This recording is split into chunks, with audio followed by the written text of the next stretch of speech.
Now to the G-20 meeting of world leaders in Australia. Russian President Vladimir Putin came under fire today for his intervention in Ukraine.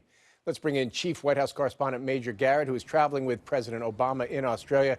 Major, Mr. Putin had to expect some rough treatment, given that Russian-supported rebels in Ukraine allegedly shot down that airliner that killed 28 Australians in July. Jim, the reception is so rough here that the European news agency AFP reported that Putin intended to cut short his G20 summit meeting by about a full day. The Kremlin, whose credibility is limited here, denied that report, saying Putin would remain in Brisbane until his work is done. While here, Putin has received nothing but icy glares and cold shoulders from Western leaders fed up with Russian military meddling in Ukraine. Whether Putin stays or goes, President Obama and other European leaders will meet here shortly to discuss whether or not to slap another round of economic sanctions on prominent Russian business figures and those closest to Putin.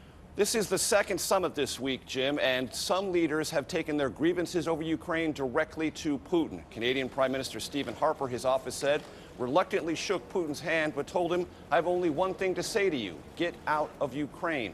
And the Australian Prime Minister Tony Abbott said he told Putin, "Stop chasing the dead glories of Tsarist Russia." President Obama in a speech here denounced Russian military activity in Ukraine, saying it threatened world peace and undermined international law. Jim? Major Garrett traveling with the president in Australia. Major, thank you.